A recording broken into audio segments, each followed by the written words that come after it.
वह पिछले जीवन का प्रेमी या पति हो सकता है। यह अलग बात है कि वर्तमान जीवन में सामाजिक दृष्टि से उसके साथ पति संबंध नहीं बन पाए, पर वह तो देह का खेल है, प्राणों का और जीवन का खेल नहीं है। प्राण और जीवन तो उसी को पति मानेंगे जो पिछले जीवन में भी रहा है। देह और समाज कहेगा कि यह गलत है, जीवन कहेगा कि यही सत्य है। देह और समाज कहेगा कि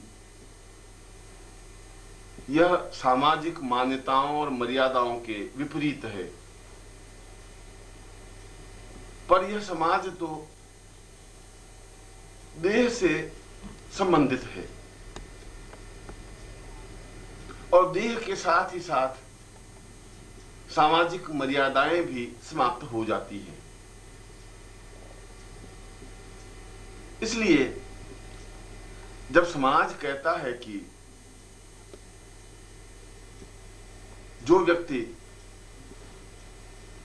तुम्हारा पति नहीं है उसके प्रति चाहत नहीं हो, पर जीवन तो उसी के साथ जुड़ा होता है और पूरा जीवन उसके साथ जुड़ा रहेगा। हम चाहते हुए भी उस व्यक्ति के चिंतन और उस व्यक्ति की तस्वीर को आंखों के सामने से धुंधला नहीं कर सकते। मन में मिलने की कसक और हृदय में प्रेम की अनुभूति बनी रहेगी।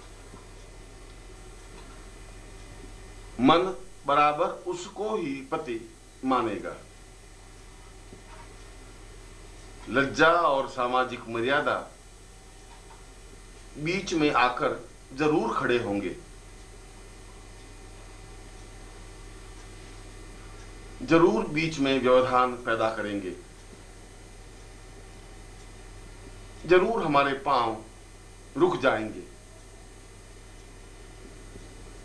पर ये बंधन मन की छटपटाहट को समाप्त नहीं कर सकते। इसीलिए मन में छटपटाहट है, इसीलिए मन में वेदना है,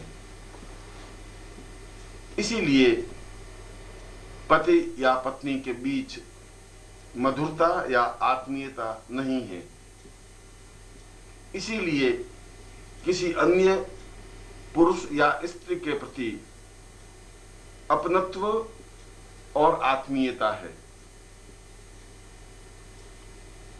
इसीलिए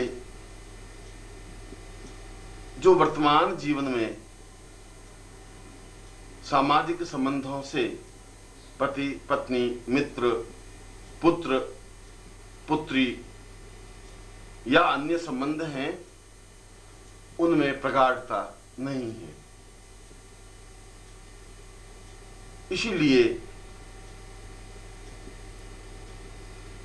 कोई व्यक्ति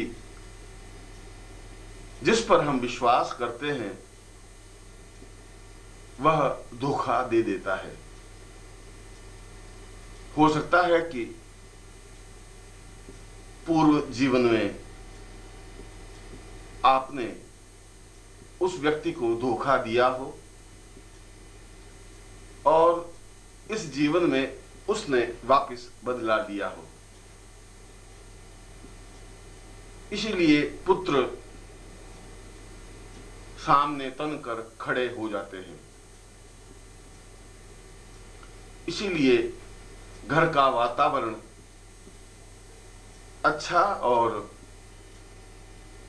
धर्ममय होने के बावजूद भी पुत्री कुमार्ग पर चलने वाली हो जाती है। ये सारे ताने बाने कुछ इस प्रकार के हैं कि वर्तमान जीवन के माध्यम से नहीं सुलझाए जा सकते। हम नहीं समझ सकते कि क्यों हमारे पति पत्नी के बीच तनाव है, क्यों एक दूसरे के प्रति विश्वास नहीं है। इतना परिश्रम करने के बावजूद भी हम क्यों निर्धन हैं, क्यों हम इतने बीमार बने रहते हैं, साधनाओं में सिद्धि क्यों नहीं मिलती, और क्यों दूसरे के प्रति चाहत और आत्मीयता है, क्यों उससे मिलते ही मन में आनंद और प्रेम की लहर सी उठ जाती है।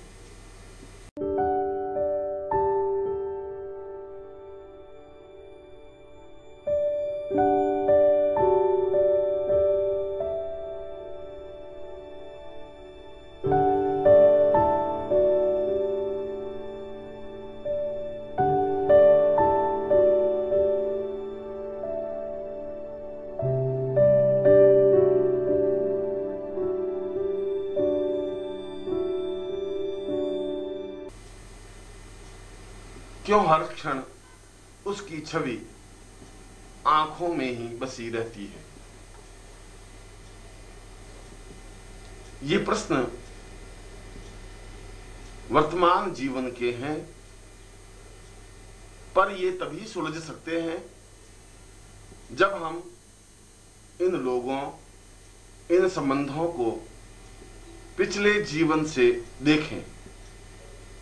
तब हमें सारी स्थिति स्पष्ट हो जाएगी।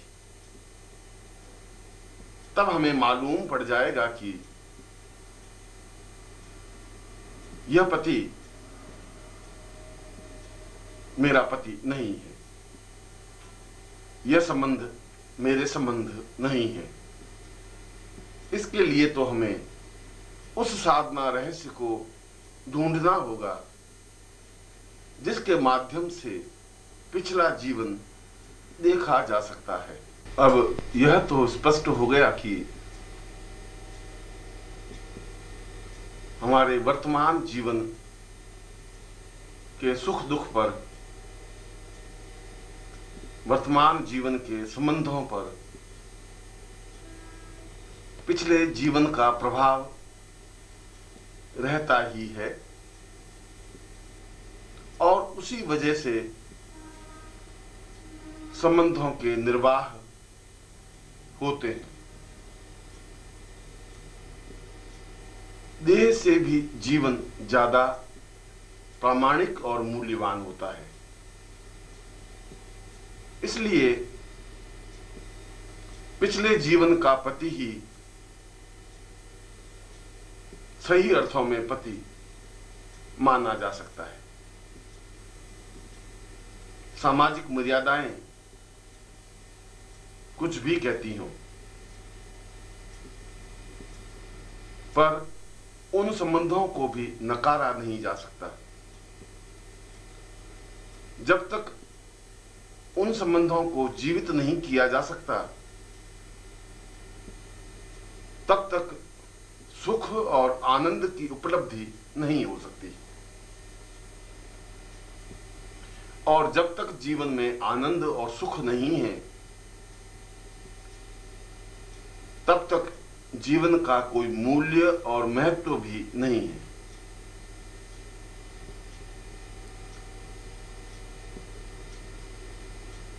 वे कौन सी विधियां हैं जिसके माध्यम से हम पूरे पिछले जीवन को देख सकें? हम कहां पैदा हुए, किस घर में जन्म लिया, किस प्रकार से बड़े हुए, हमारी परवरिश कैसे हुई, किसके साथ विवाह हुआ। वर्तमान जीवन में जो जो व्यक्ति, पुरुष और स्त्रियां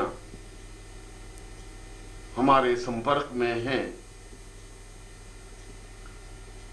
उनके साथ पिछले जीवन में हमारे क्या संबंध थे और हमने पिछला जीवन किस प्रकार से जिया, किस प्रकार से व्यतीत किया, कहां और किस अवस्था में हमारी मृत्यु हुई, जिससे कि हमें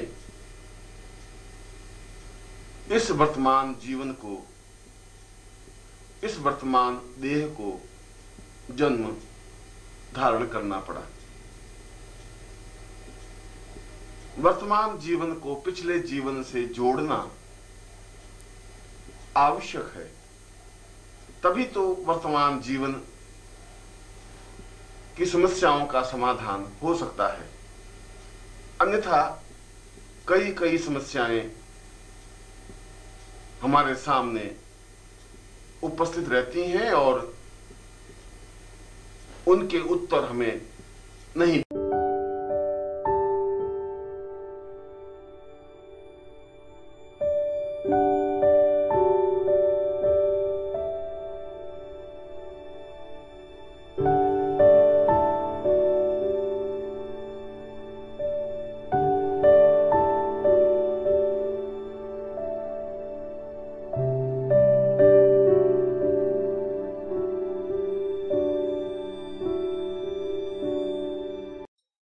ओम परम तत्वाय नारायणाय गुरुभ्यो नमः।